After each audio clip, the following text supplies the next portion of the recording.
فرمایا کہ اس کے حضور استغفار کرو، وہ آسمان سے بارشیں نازل کرے گا، تمہیں بیٹے بھی دے گا، تمہیں مال بھی دے گا، لہلہاتے باغ بھی ہوں گے، چلتی نہریں بھی ہوں گی، معیشت کا پہیہ چل جائے گا اگر تم اللہ سے ڈرنے والے بن جاؤ گے۔ تو آج ہم کہتے ہیں یہ ہو فلاں ماہر اور فلاں شخص ہو تو پھر ہماری معیشت بہتر ہو سکتی ہے۔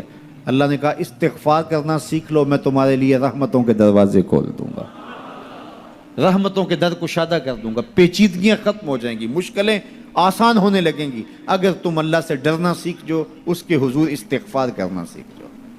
اور اگر تم ایسا نہیں کرو گے تو تمہارے اوپر نیچے سے عذاب نازل ہوگا۔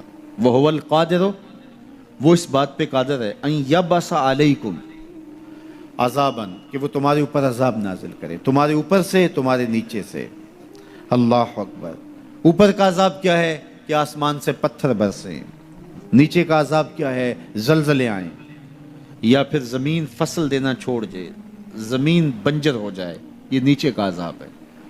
حضرت عبداللہ ابن عباس رضی اللہ تعالیٰ عنہ فرماتے ہیں اوپر کا عذاب یہ ہے تمہارے حکمران نااہل ہوں، اور نیچے کا عذاب یہ ہے تمہاری اولادیں نافرمان ہو جائیں۔ یہ اوپر اور نیچے کا عذاب ہے جس میں تمہیں مبتلا کر دیا جاتا ہے۔ یہ کب ہوتا ہے؟ جب تم اللہ کے حکموں کے نافرمان ہو جاؤ۔ جب چند لوگ اللہ کے نافرمان ہو جاتے ہیں تو پھر ان چند لوگوں کو انفرادی اذیتوں میں اور مشکلات اور پیچیدگیوں میں مبتلا کیا جاتا ہے۔ لیکن جب کوئی قوم من حیث المجموع اللہ کے حکموں کو توڑتی ہے اور اس کے حکام سے روح گردانی کرتی ہے تو پھر پوری قوم کو مشقتوں میں، اذیتوں میں، تکلیفوں میں مبتلا کر دیا جاتا ہے۔ اس کا علاج کیا بتایا؟ استغفار۔ حضرت نوح علیہ السلام نے جو اپنی قوم سے کہا تمہیں مال بھی ملے گا، تمہیں دولت بھی ملے گی، تمہیں بیٹے بھی ملیں گے، سرسبز جو ہے وہ باغات بھی نصیب ہوں گے، ان کی شاخیں پھلوں سے لدی ہوئی ہوں گی، چلتی ہوئی نہریں اور برستی ہوئی بارش، ساون کے نچڑتے ہوئے بادل، اور ماحول کی خنکیاں اور خوبصورتیاں اور جمال اور لہلہاتے ہوئے سبزے، اور تمہارے اوپر ہر طرح کی عنایات برسیں گی اگر تم اللہ سے ڈرنا سیکھ جاؤ گے اور اللہ کے حضور استغفار کرنا سیکھ جاؤ گے، تمہیں خوشحال اور خوبصورت زندگی عطا کر دی جائے گی۔ اللہ اکبر۔ لیکن اگر تم ایسا نہیں کرو گے تو تمہاری معیشت تنگ کر دی جائے گی۔ استغفار کریں، تقوی کے خوگر ہو جائیں، شکر کرنے کی عادت ڈالیں۔ جو شکر کرتے ہیں اللہ تعالیٰ ان کو اور زیادہ عطا فرماتا ہے، دنیا میں بھی اور آخرت میں بھی۔ اس طرح دوسروں کی پریشانیاں دور کریں، اللہ آپ کی پریشانیاں دور کرے گا۔ بانٹنے کا مزاج پیدا کریں، آپ کے پاس جو بھی ہے بانٹ دیں، علم ہے تو بانٹیں، خوشیاں ہیں تو بانٹیں، آپ کے پاس دولت ہے تو لوگوں کے دکھ اس دولت سے دور کرنے کی کوشش کریں۔ جب آپ بانٹنا شروع کر دیں گے تو آپ کا رب آپ کو عطا کرنا شروع کر دے گا۔ یہ بات ہو نہیں سکتی کہ انسان کی زندگی میں مشکل نہ ہو۔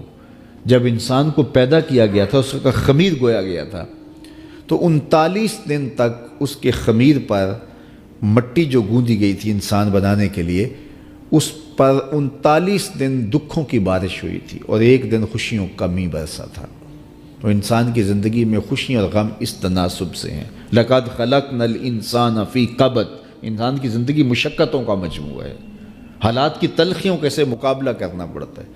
لیکن حالات مشکل ہو جائیں تو ان سے نکلنے کا راستہ کیا ہے؟ تو سنیے قرآن کیا کہتا ہے، وَمَن يَتَّقِ اللَّهَ يَجْعَلْ لَهُ مَخْرَجًا وَيَرْزُقْهُ مِنْ حَيْثُ لَا يَحْتَسِبُ۔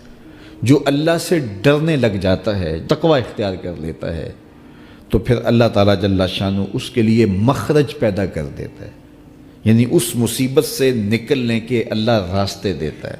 یہ اس شخص کا مقصوم ہے جو اللہ سے ڈرتا ہے۔ اس پر مشکلات اس پہ بھی آتی ہیں، یہ نہیں کہ اس پہ مشکلات نہیں آتی، زندگی کی مشکلات کا وہ بھی شکار ہوتا ہے، لیکن جو ہی مشکلات آتی ہیں ان مشکلات سے نکلنے کا اللہ اسے راستہ بھی عطا کر دیتا ہے۔ اور دوسری بات، وَيَرْزُقْهُ مِنْ حَيْثُ لَا يَحْتَسِبُ، اللہ اس کو وہاں سے رزق دیتا ہے جہاں سے اسے گمان بھی نہیں ہوتا، وہاں سے رزق دے دیتا ہے۔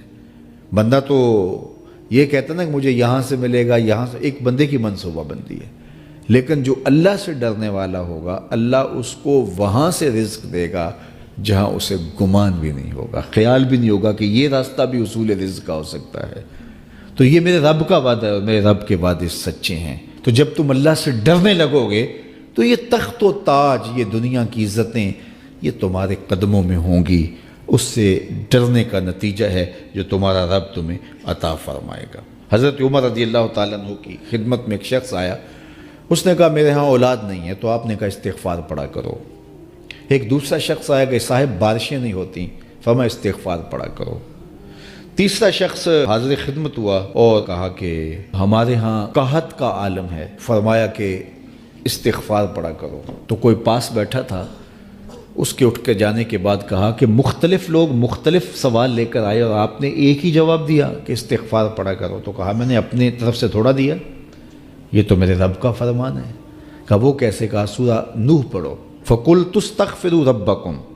حضرت نوح علیہ السلام نے اپنی قوم سے کہا کہ اپنے رب کے حضور استغفار کیا کرو، اِنَّهُ كَانَ غَفَّارًا۔ اس کا نتیجہ کیا ہے؟ جب تم استغفار کرو گے تو وہ تمہارے گناہ بخش دے گا۔ ایک تو فائدہ اس کا یہ ہوگا، وَيُرْسِلِ السَّمَاءَ عَلَيْكُمْ مِدْرَارًا، آسمان سے موسلادھار بارشیں بھی برسیں گی، وَيُمْدِدْكُمْ بِأَمْوَالٍ وَبَنِينَ، اور اللہ تمہیں استغفار کی برکت سے مالا مال بھی کر دے گا، وَبَنِينَ، اور تمہیں بیٹے بھی عطا کرے گا، وَيَجْعَلْ لَكُمْ جَنَّاتٍ وَيَجْعَلْ لَكُمْ أَنْهَارًا، تمہیں باغ بھی عطا کرے گا اور تمہیں چلتی ہوئی نہریں بھی عطا فرمائے گا۔ آج میں سمجھتا ہوں کہ پاکستانی قوم کو اجتماعی استغفار کی ضرورت ہے۔ آپ کے دریاؤں کا پانی سوکھ گیا، استغفار کریں گے اللہ تعالیٰ ان کو پانیوں سے مالا مال کر دے گا، بارشیں ہوں گی، قحط سالیاں دور ہوں گی، بے اولادوں کو استغفار سے اولاد نصیب ہوگی، اور معیشت کی بہتری جو ہے وہ استغفار کے ذریعے سے ہوتی ہے۔ تو یہ 5 چیزیں بیان فرمائیں، تو استغفار سے خوشحال زندگی کا تصور ابھرتا ہے۔